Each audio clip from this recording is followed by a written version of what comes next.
Yes, students, good morning. Now we will quickly revise what we have studied in last lectures. First of all, you have studied about charge.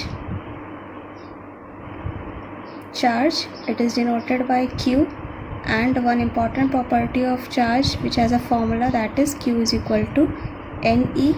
And what was the SI unit of Q? It was Coulomb.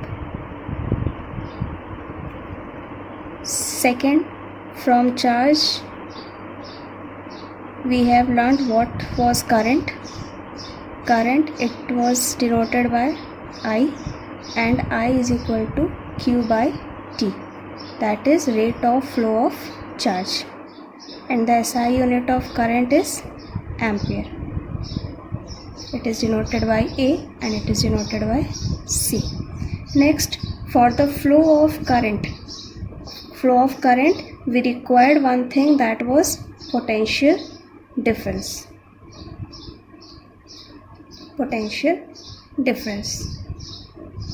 And the formula of potential difference was V is equal to W by Q, that is the work done to bring a unit positive charge from one point to another, and the SI unit of potential difference is volt, that is represented by V. Next, we have studied a relation between potential difference and current, that is called as Ohm's law. Very important. And Ohm's law, according to Ohm's law, V is proportional to I, and an important formula that we have got is V is equal to IR, where R is called as proportionality constant, that is resistance, which is denoted by capital R, and its SI unit is OHM, that is denoted by this symbol. So this much we have studied earlier: charge, current, potential difference, and Ohm's law. So today we will start with an important topic, that is resistance.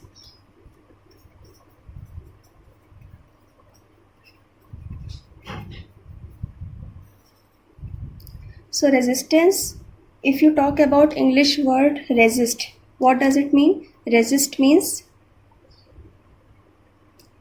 to oppose or any hindrance. In Hindi we can say it as rukavat. So what is that thing which is producing any hindrance or opposition in the path of electrons? So if I consider this conductor, and there were electrons which can freely move in any direction like this.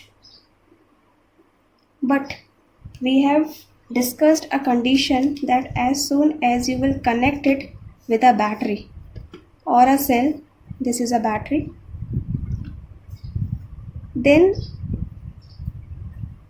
as soon as you will close this key, what will happen? These electrons will start flowing in an ordered manner towards positive terminal. They will attract it towards positive terminal. Then see what will happen. Like for example, this is a conductor. Okay, any conductor. For example, it is a copper wire. And when you connect it with a battery, this is plus, this is minus. Now our key is open. So there must be some atoms. It is made up of atoms now. So there must be some positive ions which you know that they do not move. So when these electrons, they are supposed to move in an ordered manner towards positive terminal, what will happen? These positive ions will start creating an opposition in its path.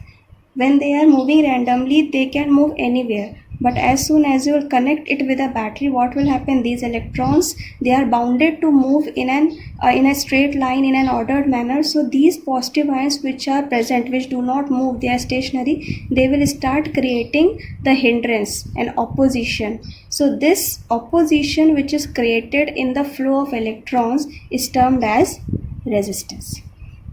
Okay, so what is resistance? How you will define it? Resistance, it is the property to oppose the flow of electrons. It is a property to oppose the flow of electrons. To oppose flow of electrons.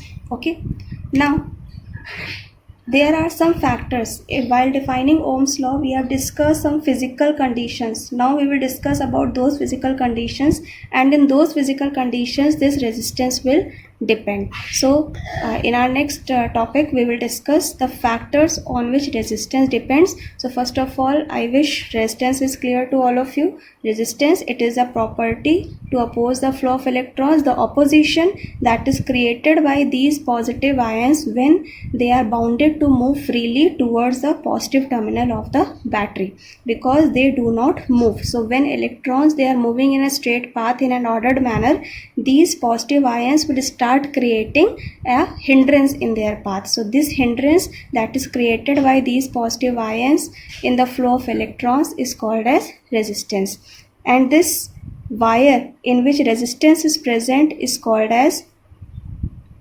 resistor, which is denoted by this symbol. Okay, and it has a value that is called as its resistance, which is denoted by R, and its SI unit is ohm.